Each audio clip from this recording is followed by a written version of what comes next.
YS Jaganmohan Reddy తాను అధికారంలో ఉన్న సమయంలో బీఆర్ఎస్ అధినేత కేసీఆర్ను అనుకరించారని, కేసీఆర్ అడుగుజాడల్లో నడిచాడు అంటూనే అధికారాన్ని కోల్పోయిన తర్వాత కూడా జగన్మోహన్ రెడ్డి కేసీఆర్ అడుగుజాడల్లోనే నడుస్తున్నాడు, కేసీఆర్ని అనుకరిస్తున్నాడు. ఏదైనా ఇష్యూ వచ్చినప్పుడు తెర వెనక్కి వస్తాడు, ఆ ఇష్యూ సాల్వ్ అవ్వగానే మళ్ళీ ఆయన తెరమరుగవుతాడు అనేటువంటి వార్తలు ఇప్పుడు సోషల్ మీడియా వేదికగా చక్కర్లు కొడుతున్న నేపథ్యంలో ఈ అంశం మీద మనం విశ్లేషణ చేసుకునేటువంటి ప్రయత్నం చేద్దాం.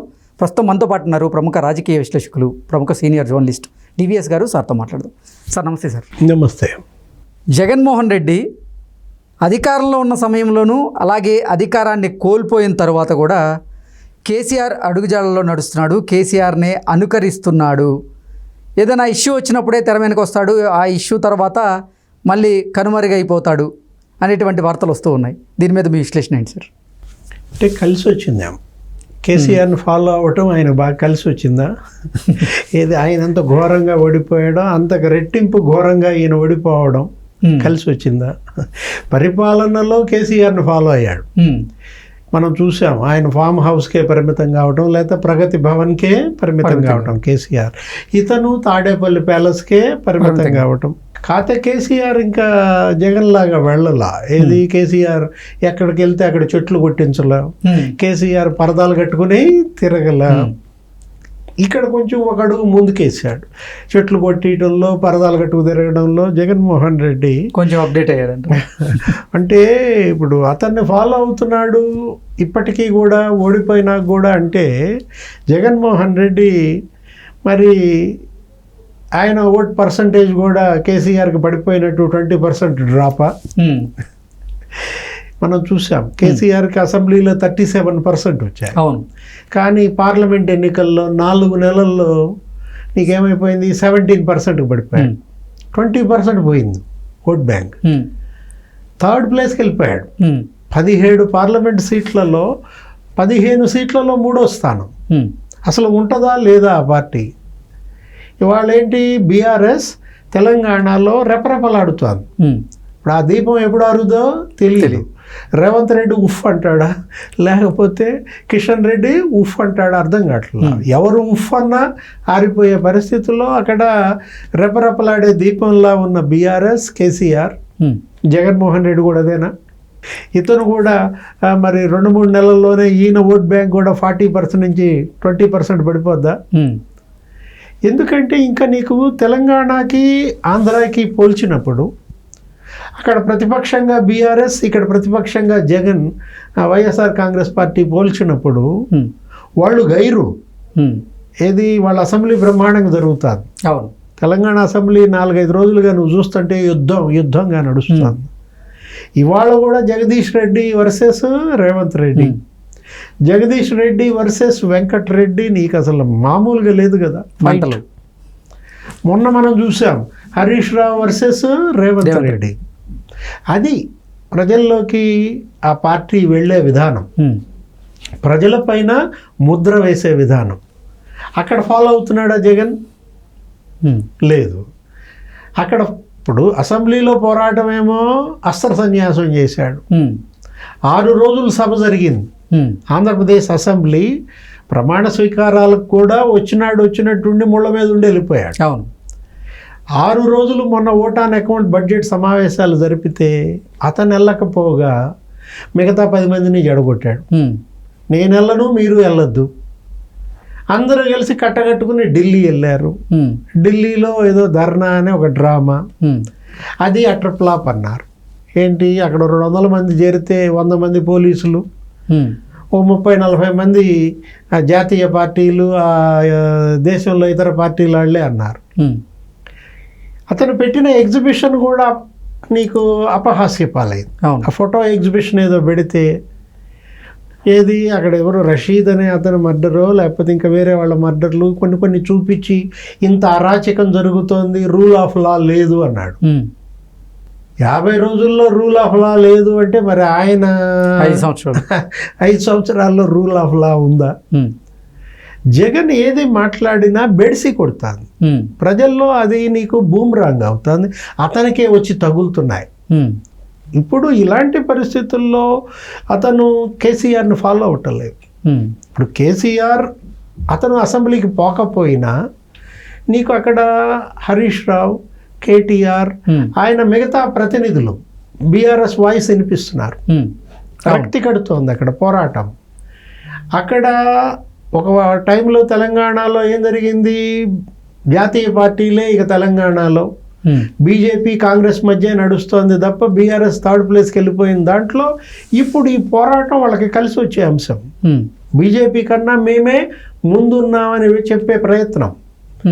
జగన్మోహన్ రెడ్డి ఆ పరిస్థితి లేదు. అక్కడ ఏం చేస్తున్నాడు, స్థిమితం లేదు, కాలుగాలిన పిల్లిలా తిరుగుతున్నాడు, ఒక చోట నిలకడ లేదు. ఇప్పుడు పిల్లి కనుక నీకు ఒక ఇంటి నుంచి ఒక ఇంటికి ఎట్లా పిల్లలను పట్టుకుని తిరుగుద్దో అలా పిల్లి తన పిల్లలను పట్టుకు తిరిగినట్టుగా తిరుగుతున్నాడు. తాడేపల్లిలో ఉండడు, పులివెందులు వెళ్తాడు, అక్కడ ఉండడు, బెంగళూరు వెళ్తాడు, బెంగళూరులో వారం ఉన్నాడో లేదో మళ్ళీ వచ్చి పడతాడు, మళ్ళీ ఢిల్లీ అంటాడు. ఇట్లా స్థిమితం లేకుండా తిరుగుతున్న జగన్మోహన్ రెడ్డి కేసీఆర్ మరి ఫాలో అవటం లేదు. కేసీఆర్ ఒక దాంట్లో ఫాలో అవుతున్నారా ఏంటి, ఇద్దరి ఉమ్మడి గమ్యం విలీనమా బీజేపీలో? ఇప్పుడు బీజేపీలోనా ఇండియా కూటమిలోనా సార్? ఇప్పుడు అదే అర్థం కాని అంశం. ఏది ఇవాళ కేసీఆర్ ఇండియా కూటమి వైపు లేడు. ఎందుకని కేసీఆర్ మరి బీజేపీ వైపు మళ్ళుతున్నాడు అనేది జరుగుతుంది. కూతురు ఇవాళ జైల్లో నుంచి బయటికి రావాలన్నా విలీన చర్చలు జరుగుతున్నాయి, ఇప్పటికే మాట్లాడుకున్నారనే ప్రచారం మనం చూసాం. మరి బీఆర్ఎస్ బీజేపీలో విలీనం జరుగుద్దా జరగదా అది మనకి రాబోయే రోజుల్లో తేలిపోతుంది. జగన్మోహన్ రెడ్డి భవితవ్యం ఎటు, ఆయన అడుగులు ఎటు పడుతున్నాయి. మొన్న ఢిల్లీ ధర్నాలో ఏం చేశాడు, ఇండియా కూటమి పక్షాలన్నీ పిలిచాడు. అవును, అఖిలేష్ యాదవ్, సంజయ్ రౌత్, తంబిదురై, అబ్దుల్ వహాబ్, ముస్లిం లీగ్ కానీ, అన్నాడీఎంకే, లేకపోతే టీఎంసీ, ఆప్, ఎవరెవరో వచ్చారు. వచ్చిన వాళ్ళు మాట్లాడిన దాంట్లో ఒకళ్ళైతే అసలు ఆయన ఇండియా కూటమిలోకి ఆహ్వానించారు బాహాటంగా. ఒకరేమో ప్రధాని అన్నారు, అది మిస్ఫైర్ అయింది. ఇది ప్రధాని అనేసరికి ఈయన దిక్కులు చూశాడు, ఈ విషయం ఎక్కడ మోడీ వింటాడా అన్నట్టుగా. జగన్మోహన్ రెడ్డి ఇవాళ ముఖ్యమంత్రిగా ఓడిపోయినా రేపు అతను భవిష్యత్తులో ప్రధాని అయ్యే అవకాశం ఉందన్నాడు. అంటే ఇప్పుడు అతనికి అందినటువంటి బరువు తగ్గట్టుగా ఆ మాట చెప్పుంటాడు. బాగా బరువు అందిందేమో విజయసాయి రెడ్డి, ఇక ఆయన మరి ప్రధాని అనేసినట్టున్నాడు. పెట్టిన ధర్నా ఢిల్లీలో జగన్మోహన్ రెడ్డి ఇండియా కూటమి వైపు దగ్గర చేస్తోందా, బీజేపీని బ్లాక్మెయిల్ చేయడానికి పెట్టారా? ఎందుకంటే అపాయింట్మెంట్ అడిగితే నిరాకరించారు. ఈ అరాచకాల పైన నేను వినతిపత్రం ఇస్తానంటే రాష్ట్రపతి కానీ, ప్రధానమంత్రి కానీ, అమిత్ షా కానీ ఎవరు అపాయింట్మెంట్ ఇవ్వని పరిస్థితుల్లో మరుసటి రోజే వచ్చేసాడు, వెనక్కి తిరిగి బెంగళూరు వెళ్ళిపోయాడు. జగన్మోహన్ రెడ్డి భవితవ్యం ఏంటి అంటే జనాన్ని వదిలేశాడు. జనంలో ఉండాల్సిన జగన్ జనానికి దూరం అయిపోయాడు. ఆ ప్లేస్ కోసం చెల్లి అడుగు పెడతాను. ఎవరు, షర్మిల ఇవాళ ప్రతిపక్షం నేనే అంటాను. వరద బాధితులకి ఆమె పర్యటించింది. ప్రతిపక్ష హోదా అడగడానికి సిగ్గులేదా, నీకు అసలు ఎమ్మెల్యేగా ఉండే అర్హత కూడా లేదు అంటూ వ్యాఖ్యలు చేశారు. ఎవరు, తెలుగుదేశం విమర్శ కాదు, జనసేన విమర్శ కాదు, బీజేపీ విమర్శ కాదు. ఇప్పుడు జగన్ ఇవాళ ఎవరి విమర్శలకు సమాధానం చెప్పాలి? చెల్లి విమర్శలకే అతను జవాబు చెప్పలేని పరిస్థితిలో అంత డిఫెన్స్లో పడతామంటే అతను అసలు పులివెందుల ఎమ్మెల్యేగానే అనర్హుడంది. అసెంబ్లీకి నువ్వు వెళ్ళకపోయావంటే ఇక నీకు ఆ శాసనసభ్యత్వం ఎందుకు, రాజీనామా చేయమని డిమాండ్ చేసింది. మరి రాజీనామా చేస్తాడా? రేపటి సమావేశాలకైనా ఆయన వెళ్తాడా లేదా? కేసీఆర్ కంటే ఒక వంక ఉంది. కేసీఆర్ ఏం జరిగింది, బాత్రూంలో పడ్డాడు, బెడ్ రెస్ట్. అవును, నీకు అత్తుంటే ఎముక ఏదో ఆపరేషన్ జరిగింది, 2-3 నెలలు ఆయన వెళ్ళకపోయినా జనం ఏమీ అడగలేదు, బ్లేమ్ చేయలేదు. ఎందుకని, పడ్డాడు, ఏం వెళ్తాడులే, చికిత్స జరిగింది కాబట్టి. ఒక 4 నెలలు అందరూ వెళ్ళి పరామర్శించడమే జరిగింది కదా. రేవంత్ రెడ్డి కూడా వెళ్ళి పరామర్శించాడు కదా హాస్పిటల్కి. అలాంటి పరిస్థితి జగన్కి లేదు. ఇప్పుడు జగన్మోహన్ రెడ్డి అసెంబ్లీ ఎగ్గొట్టాలంటే బాత్రూంలో పడాలి. అది కూడా తను చిన్న, ఆయన అంటే పెద్ద వయసు, ఈయన ఎంత ఉంటుంది ఈయనకి ఏజ్కి మహా అంటే 54, 53 ఏళ్ళు కదా. అనారోగ్య కారణాలతో అసెంబ్లీకి పోలేదు అని చెప్పలేని పరిస్థితి. దిట్టంగా ఉన్నాడు, ఎందుకు వెళ్ళడు? చెల్లె అడుగుతోంది కదా, షర్మిల చేసే విమర్శలు మనం చూస్తున్నాం కదా. వరద బాధితులకి నేను వెళ్ళాను, వాళ్ళ దగ్గర నిలబడ్డాను, మొలలోతు నీళ్లల్లో దిగాను, డిమాండ్ చేశాను, ముఖ్యమంత్రికి లెటర్ రాశాను. షర్మిల విమర్శలకి గమ్మత్ ఏంటంటే కృష్ణ, ప్రభుత్వం స్పందిస్తోంది. ఆమె చేసే ప్రతి విమర్శకి ప్రభుత్వం నీకు రెస్పాండ్ అయ్యి చేస్తోంది. ఇప్పుడు వాళ్ళకి పరిహారం డిమాండ్ చేసింది, 5 జిల్లాల్లో రైతులు ఇబ్బంది పడుతున్నారని. వెంటనే ముఖ్యమంత్రి స్పందించి నీకు అయ్యని పంపిణీ బిగించేశారు.